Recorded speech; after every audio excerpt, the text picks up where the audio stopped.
Bueno, buenas noches. Listo. Pastora Silvia, ¿me ayuda a hacer una oración para abrir el seminario, por favor?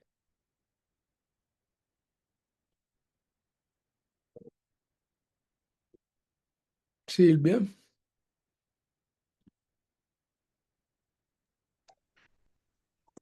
Padre O, de la gloria, bueno, ya, estamos, ya. estamos muy agradecidos contigo, Señor, porque tú nos permites congregarnos como iglesia, como tu novia amada. Gracias, Padre, en el nombre de Jesús, porque la revelación tuya está presente. Padre, permita que derrame en nosotros sabiduría, revelación, comprensión, Señor, de tu palabra. Unge de una manera especial a Rafael, Señor, y dale más y más y más de tu sabiduría divina. Señor, te entregamos a cada persona que se está conectando y nos vamos a gozar en tu palabra, Padre, en el nombre de nuestro Señor Jesucristo. Amén y amén. Amén. Gracias, Silvita. Entonces vamos a ir al tema que está basado en algo que mi hermano enseñó un día acerca de una enseñanza que hizo él. Mi hermano fue el primer cristiano en la familia. y, y realmente me enseñó muchas cosas, entre esas algo que hicieron con Jesús y le estaba preguntando unos extranjeros que vinieron a Jerusalén y entonces le dijeron, queremos conocer a Jesucristo, pero no todo el mundo conoce a Jesucristo, ¿cierto? Mm, y entonces, ¿qué pasa? Que unos conocen a Jesús, el Jesús histórico, que algunos saben algo del Hijo de Dios, pero nosotros conocemos al Mesías, Salvador y Redentor. Bueno, muchas otras cosas que nosotros también tenemos que saber. El Jesús histórico, voy a hacer una exposición un poco rápida porque esto no es la parte importante. Es Jesús, pues históricamente cambió los tiempos, por eso se habla de en Occidente antes de Cristo, después de Cristo. Cambió la historia, obviamente, y cambió el calendario del mundo occidental. Nosotros nos guiamos por ese calendario. También se cree, incluso para los musulmanes, que fue un gran profeta, que habla de Mateo 24, que es cuando habla de las cosas que van a suceder al final de los tiempos, o sea, un profeta escatológico. Esto es lo que creen muchos. También, como lo vemos en Semana Santa para la Iglesia Católica y algunos otros que tienen alguna fe en Dios, como el personaje central de Semana Santa, como el juicio que se hizo y el Calvario, la crucifixión, las tres cruces y lo más importante, la resurrección de Jesucristo, aunque algunos no creen que realmente eso fue real. Que fue crucificado injustamente, fue el peor juicio de la humanidad, pues condenar al Hijo de Dios, al Mesías, y obviamente el peor castigo para aquella época, para los romanos, era crucificarlo. Fue un líder bondadoso de Israel para algunos y un altruista que planteó una nueva ética que está escrita en los evangelios. Un maestro para otros, es un buen maestro de las cosas que él enseñó y un ejemplar perdonador, porque estando en la cruz, sus últimas palabras fueron, perdónalos porque no saben lo que hacen. El fundador de la Iglesia Católica, según los católicos, y donde nace el papado, y ellos creen que Pedro fue el primer papa. Y de ahí parte de otro concepto más adelante que se une la Iglesia y el Estado a través del concordato. Esto es algo que mm, ha sido tradicional, pero ya ha habido en los últimos tiempos una separación entre la Iglesia y la política. Y otros creen que Jesús es un personaje mítico, como mito de la Iglesia Católica, como el mito de la Virgen y como el mito también del Espíritu Santo. Para algunos creen que Jesús es un mito y que todos estos personales son mitos que se ha inventado el hombre. Entonces vamos a describir para entender más quién es Jesús, como el Mesías, como el ungido, como el Redentor, como el buen pastor, como el segundo Adán, como el Hijo de Dios, el primogénito de la creación, como el verdadero tabernáculo, y Jesús, Rey de reyes y Señor de señores. Bueno, esto lo vamos a explicar con versículos porque pues este seminario está basado en lo que dice Dios y lo que dice la palabra. Andreita, ¿estás lista para que vayamos leyendo? Sí, señor. Jesús y a Salvador, Hechos 4:12 en Reina Valera 60. Dice, y en ningún otro hay salvación, porque no hay otro nombre bajo el cielo dado a los hombres en que podamos ser salvos. Bueno, esto es absolutamente claro, ¿cierto? No hay otro nombre, es en el nombre de Jesús. Ahora, es el ungido de Dios.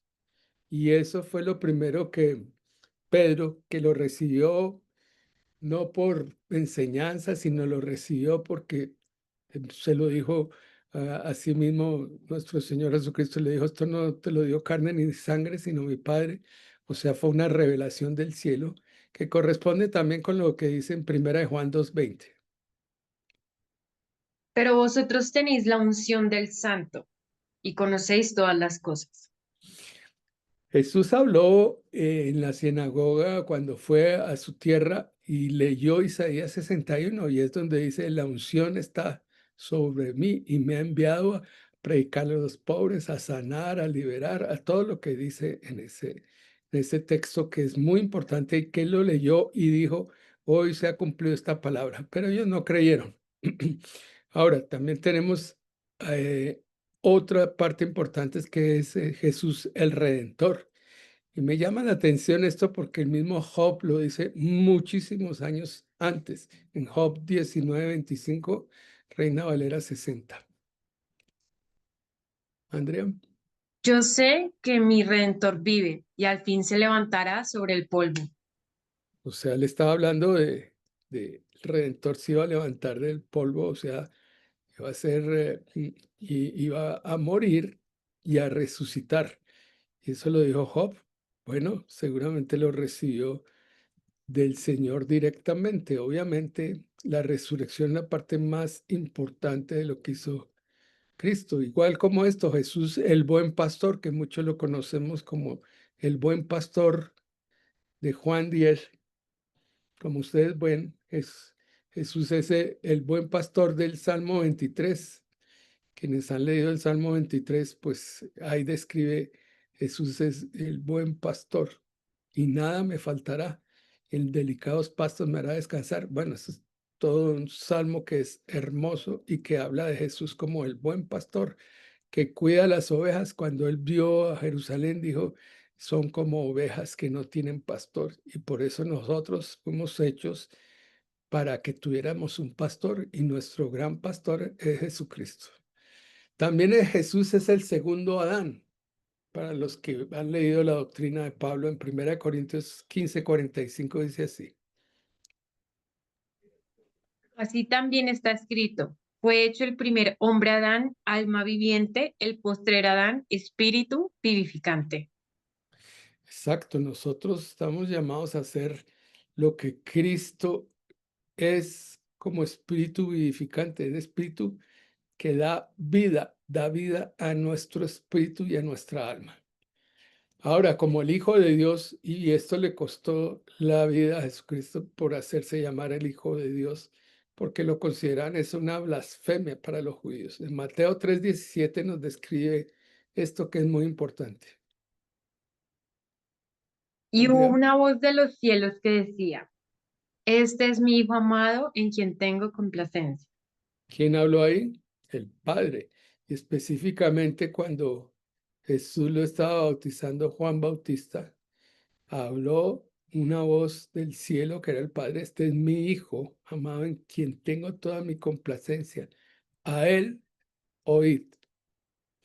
Así como también, y esto es bien importante, él es el primogénito de la creación, como dicen Colosenses 1:15. El título es Reconciliación por medio de la muerte de Cristo. Y el texto dice así. Él es la imagen del Dios invisible, el primogénito de toda la creación.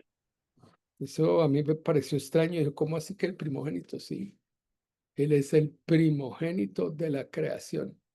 O sea, tiene el derecho a todo. Yo le preguntaba a unos católicos con quienes estuve hablando, ¿para qué fue hecho todo este mundo? ¿Para quién? Y piensan que fue hecho para el hombre. No, todo fue hecho por medio de él y para él. Eso dice la palabra y es lo que está escrito. O sea, todo lo crearon, todo fue creado con el Padre, el Hijo y el Espíritu Santo para el Hijo. Es un privilegio que tiene absolutamente Cristo para reinar sobre esta tierra. Jesús es el verdadero tabernáculo. Y hoy me alegraba mucho de que yo les puse ahí en el chat del seminario que un hombre está hablando de el tabernáculo semejante a una célula, pero algo bien interesante. Y realmente nosotros hemos sido hechos a imagen conforme a la semejanza de Jesucristo. Y ese es un privilegio muy grande porque tenemos espíritu, alma y cuerpo. Y así fuimos hechos gracias a que Dios puso el espíritu dentro de nosotros. Y eso también es palabra que está escrita. Y también tenemos un gran sumo sacerdote que está escrito en Hebreos 9:11 y vamos a leer también Hebreos 4:14 y 15. Andreita. Hebreos 9:11. Pero estando ya presente Cristo, sumo sacerdote de los bienes venideros, por el más amplio y más perfecto tabernáculo, no hecho de manos, es decir, no de esta creación. O sea, Él es el verdadero tabernáculo y por eso nosotros somos tabernáculo, o sea, templo del Espíritu Santo. Y así lo quiso Dios. Y gracias a Dios, el Espíritu Santo habita dentro de nosotros, así como habitó dándole la unción a nuestro Señor Jesucristo. Y en Hebreos 4:14 y 15 dice, Jesús el gran sumo sacerdote. Por tanto, teniendo un gran sumo sacerdote que traspasó los cielos, Jesús, el Hijo de Dios, retengamos nuestra profesión, porque no tenemos un sumo sacerdote que no pueda compadecerse de nuestras debilidades, sino uno que fue tentado en todo según nuestra semejanza. Él fue tentado en todo, pero nunca cometió pecado. O sea, no podemos decir que Jesús tuvo este pecadito, tuvo el otro. No, no tuvo ningún pecado y fue tentado en todo para hacerse semejante a nosotros. O sea, la grandeza de Dios de hacerse hombre y además de eso ser servidor de los hombres. Eso es algo que nos da un ejemplo máximo de la humildad de Jesucristo. Y por eso Jesús dijo que fuéramos como Él, mansos y humildes de corazón. También es el Cordero de Dios que venció el pecado y la muerte. Y gracias a Él, la muerte está vencida, el pecado está vencido y la muerte está vencida. Algo de lo que yo le tenía mucho miedo era a la muerte. Ya no, afortunadamente, porque ya Cristo venció la muerte. Miremos entonces 1 Corintios 15:55 y Juan 1:29. Andreita. Primera de Corintios 15, 55 al 57. ¿Dónde está, oh muerte, tu aguijón? ¿Dónde, oh sepulcro, tu victoria? Ya que el aguijón de la muerte es el pecado y el poder del pecado, la ley. Mas gracias sean dadas a Dios que nos da la victoria por medio de nuestro Señor Jesucristo. Entonces Amén. tenemos que creer eso absolutamente. Él venció la muerte, venció el pecado. Y entonces por eso nosotros gozamos ahora de los privilegios que gozamos. Leamos entonces Juan 1:29. El Cordero de Dios. El siguiente día vio Juan a Jesús que venía a él y dijo, He aquí el Cordero de Dios que quita el pecado del mundo. Bueno, en alguna época estaba yo luchando con un pecado y realmente pues el pecado me dominaba a mí y yo dije, no sé, vino por el Espíritu estas palabras que dijo Juan Bautista. He aquí el Cordero de Dios que quita el pecado del mundo y Él es el único que puede quitar el pecado. Otras cosas pueden cubrir el pecado, pueden hacer otras cosas, pero el único que puede quitar mi pecado es Jesucristo. Amén. Bueno, Amén. ahora tenemos algo que es bien importante porque definitivamente la iglesia debe tener en cuenta el cuerpo de Cristo y quién es la cabeza del cuerpo. Y una de las preguntas que yo hice hace 25 años fue, Pastor, ¿dónde está el cuerpo? Y él dijo, ¿qué está hablando este loco? Bueno, realmente hasta hace poco tiempo he venido entendiendo lo que es el cuerpo de Cristo y lo que es el cuerpo de Cristo guiado por la cabeza, que es la cabeza quien es Jesucristo y no es la cabeza humana. Y resulta que por eso hay tantas divisiones, tantos conflictos, tantas cosas que suceden en las iglesias, porque muchas veces Cristo no ejerce el liderazgo, no ejerce la autoridad y todo lo que debería hacer como cabeza de la iglesia.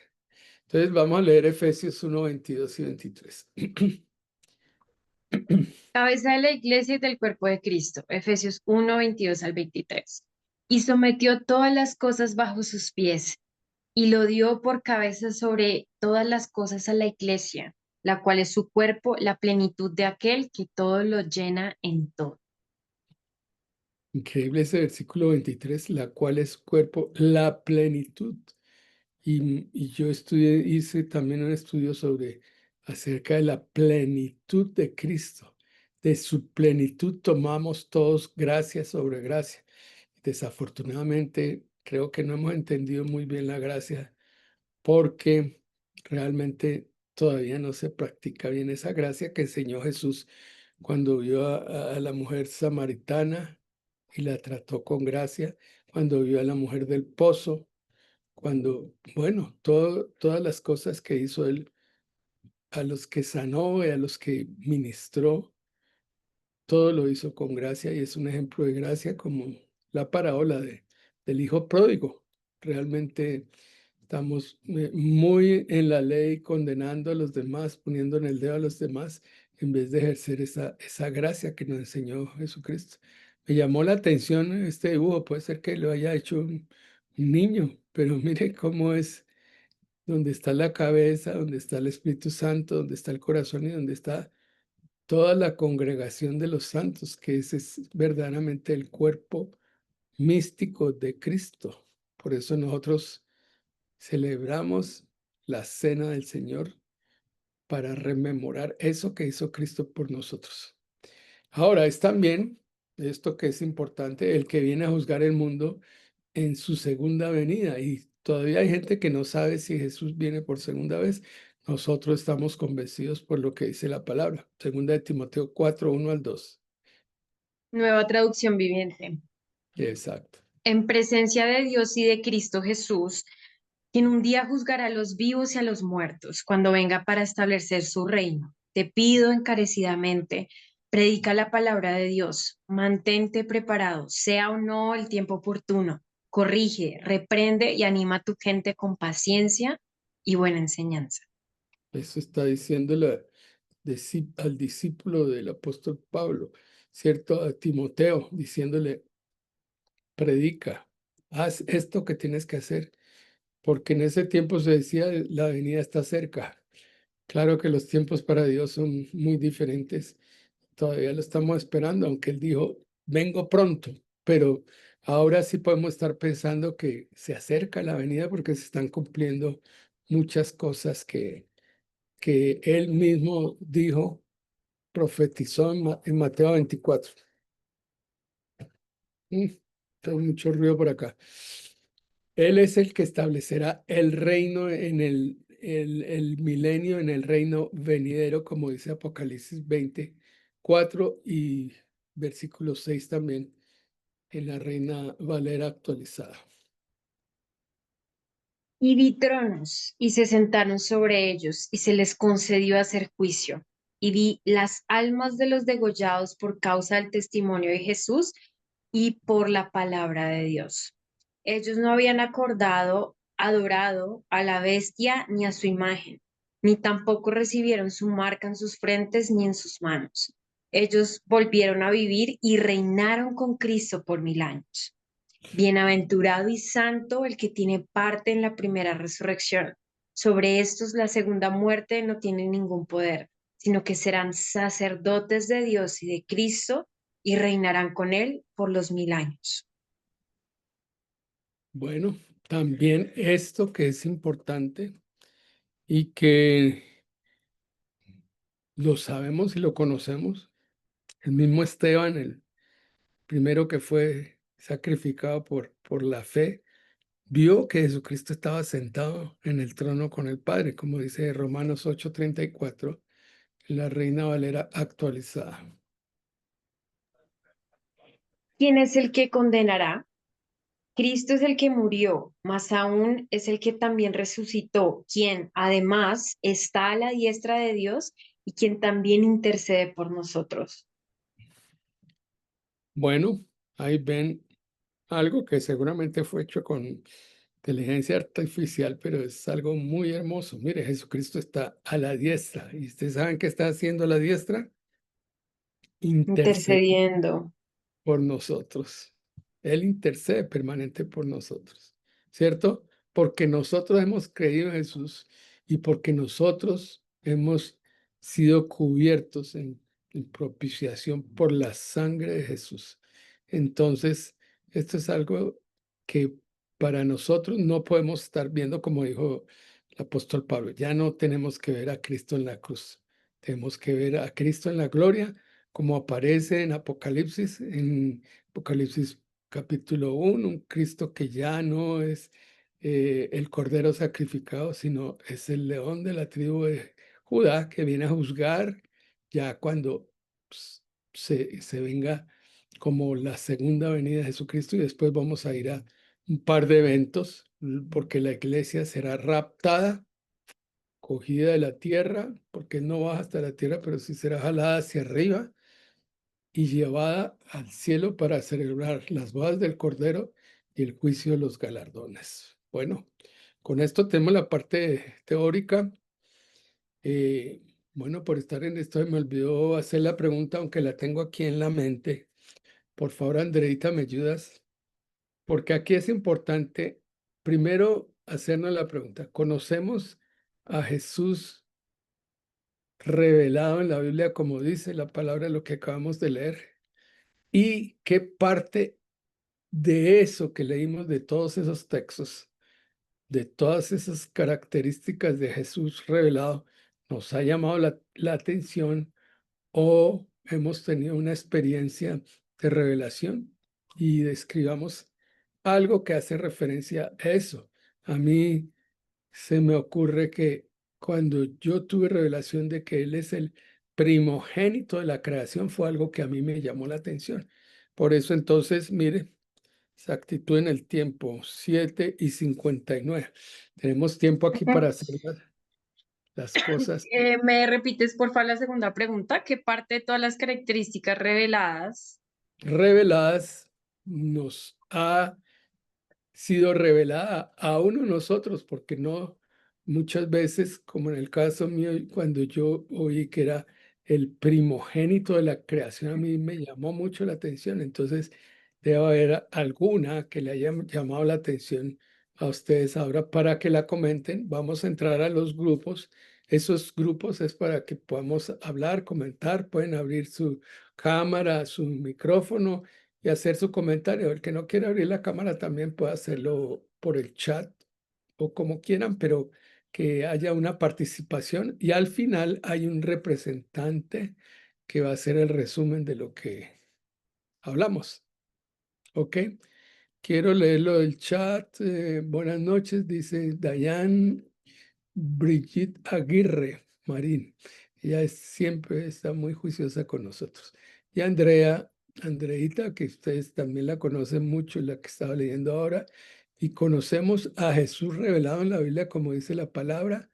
¿Qué parte de todas las características reveladas nos ha sido revelada a nosotros particularmente? Esta primera pregunta es sí o no, porque puede haber alguien que no conozca a Jesús revelado todavía y hasta ahora se le esté revelando.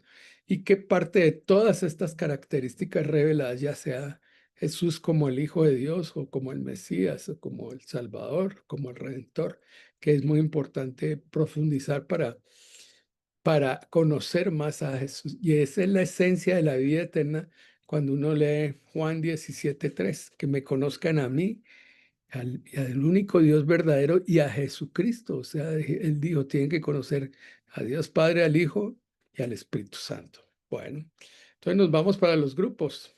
No tengan timidez ni miedo, vamos a compartir y vamos a ir a los grupos.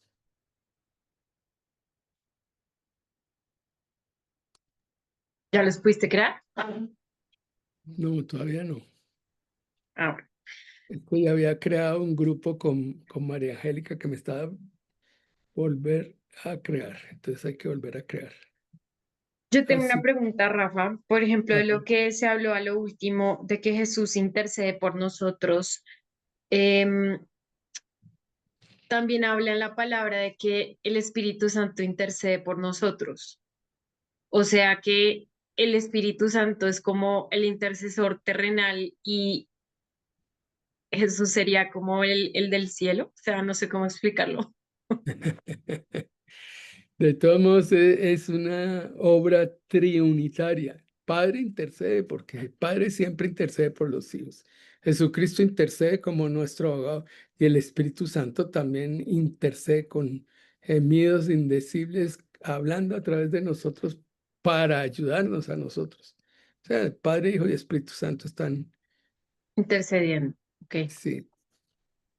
Entonces voy a asignar automáticamente y ya ahora vamos a abrir los grupos. Entonces tenemos listo. varios grupos. Creo que